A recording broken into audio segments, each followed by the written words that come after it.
Se você está pensando em abrir um MEI ou já abriu e ainda tem muitas dúvidas sobre como funciona e tudo mais, eu fiz esse vídeo aqui para tirar todas essas dúvidas. Separei 10 dicas importantes para quem quer abrir um MEI ou acabou de abrir, ou já abriu e ainda tem muita dúvida.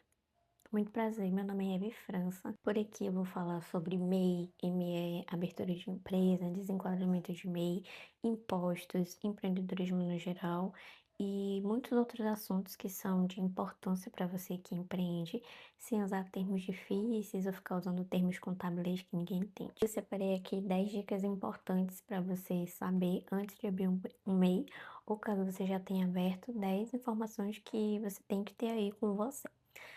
Primeira dica é: imprima o seu CCMEI. O que é CCMEI?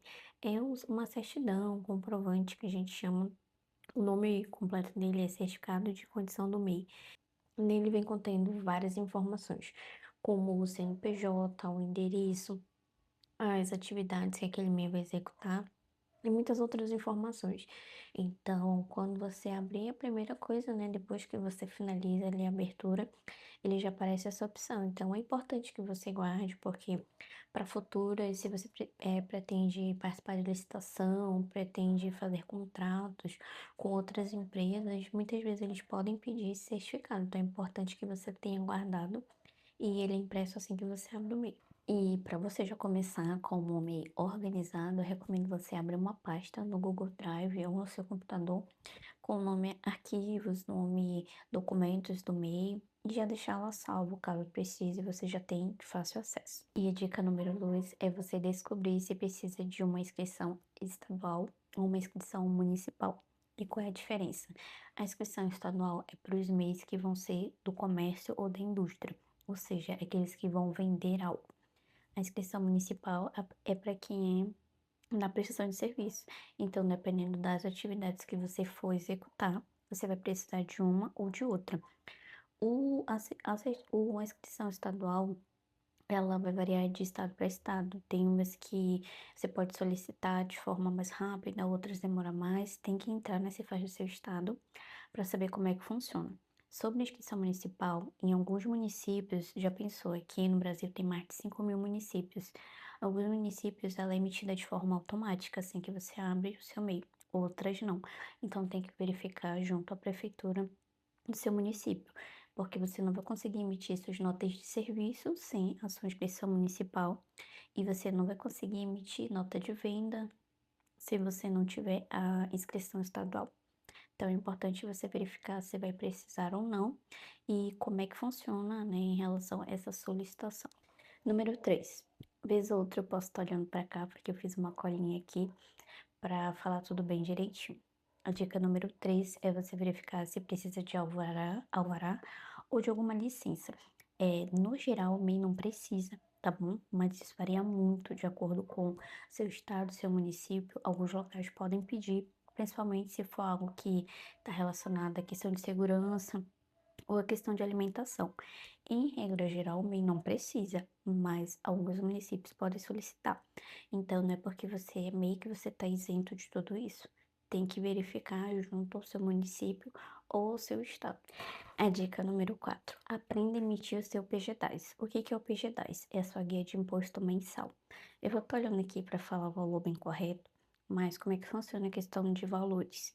O valor do seu PG-10 ele é composto por duas coisas: o valor de INSS e o valor de ICMS ou ISS. O INSS, ele vai ser um valor para qualquer atividade, seja prestação de serviço ou comércio. O INSS é sua contribuição ali para a Previdência, é a forma que você pode adquirir benefícios como auxílio maternidade, como auxílio doença e outros benefícios ali. Então, você vai pagar 5% de INSS nessa guia. E se você for do comércio ou da indústria, você vai pagar R$ 1 de ICMS. E se você for prestador de serviço, você vai pagar R$ 5 de ISS. Ou seja, vai somar junto com o valor do INSS. Atualmente, nesse mês que a gente está gravando o vídeo, o valor da guia é composto por R$ 81,05. Não, é R$ 81,05, que é o valor do INSS, 5% em cima do salário mínimo e R$ 1 para quem é do comércio ou da indústria, ou seja, você vai pagar R$ 82,05. E se você é prestador de serviço, fica R$ 81,05 mais R$ 5 de ISS, ou seja, dá R$ 86,05. E se você é prestador de serviço e do comércio, você vai pagar R$ 87,05. É importante você saber essa informação porque às vezes você paga um valor e você nem sabe o que compõe aquilo. Então, grande parte da sua guia do PG10 é composta pelo INSS e o restante vai depender se você é do comércio ou se você é prestador de serviço. Eu vou deixar aqui embaixo o link com o site onde você vai emitir sua guia do PG10, porque tem muitos sites de golpistas. Eles copiam o site da Receita Federal, mas quando você vai pagar ali, não é da Receita.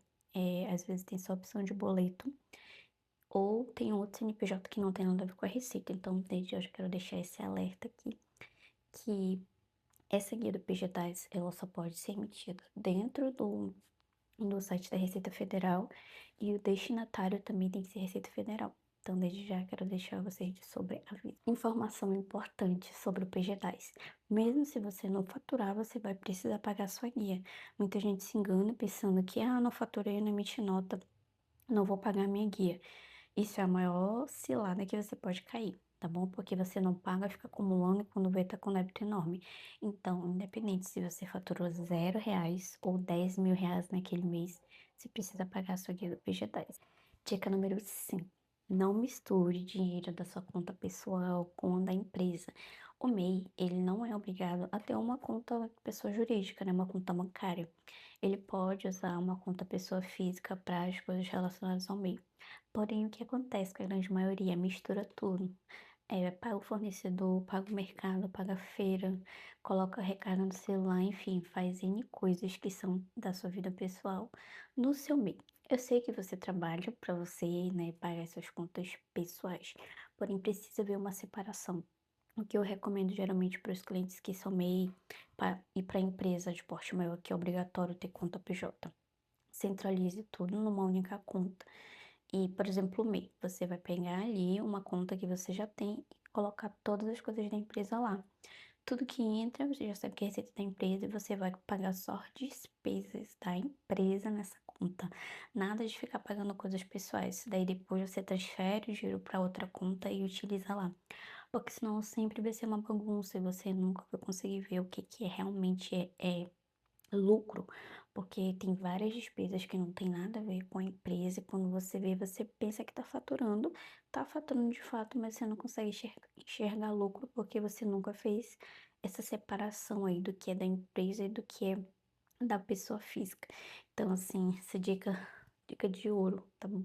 Faça essa separação que você vai me agradecer depois.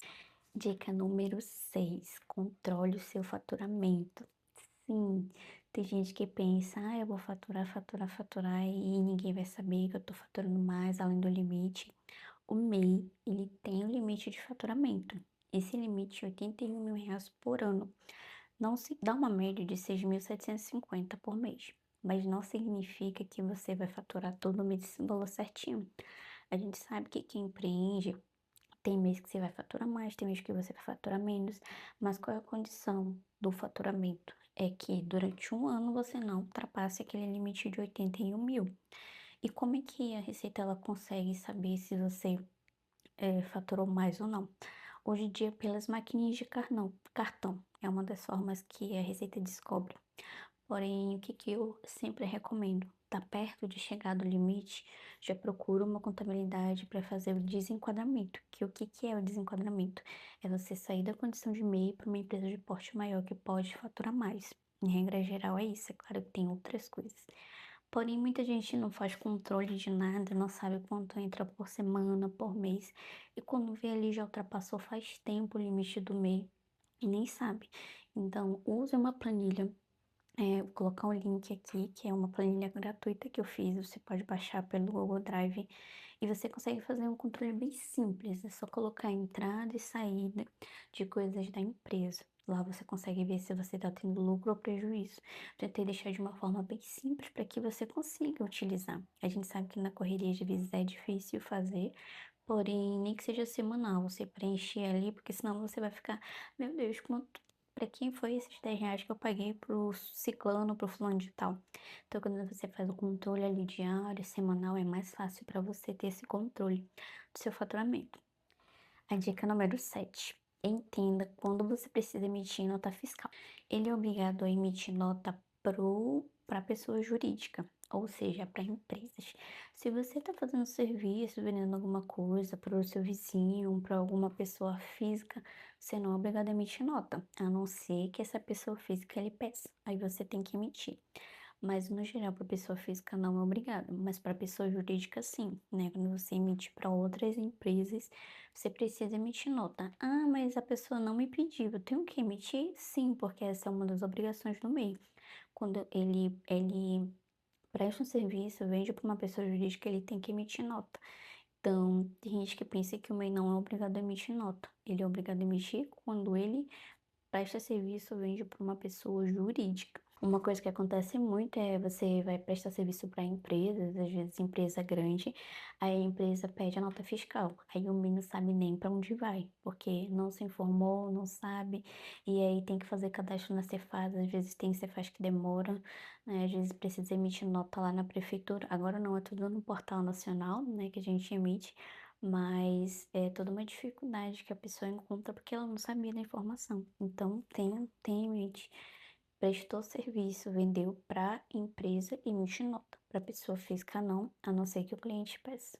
Essa dica número 8 é uma dica que para muitos tem gente que não utiliza mais, que é você guardar os comprovantes, as notas fiscais. Os comprovantes eu até entendo que não, que hoje em dia a gente consegue puxar tudo pelo extrato bancário. Porém, as notas fiscais, o recibo, dependendo, né, de onde você compra as suas coisas, ou onde você está vendendo, né, principalmente estou falando mais aqui questão de compra, é, é importante você ter para depois você confrontar, né? Que é isso aqui? Às vezes um recibinho que você pega ali, né? Um recibo de alguma coisa que você comprou ali para sua empresa, de alguma coisa que você adquiriu, e você consegue comprovar aquele valor quando está no extrato, quando você não lembra. Então, assim, para alguns é meio arcaico, né? Ainda guardar nota fiscal, guardar recibo, mas dependendo da situação, ela pode ser muito útil. A dica número 9: não esqueça da declaração anual do MEI. O MEI, ele tem três obrigações. Ele tem que controlar o faturamento dele, fazer a declaração anual do MEI dele e pagar o seu PG-10. A declaração anual, como o nome já diz, ela é anual e você sempre faz referente ao ano anterior.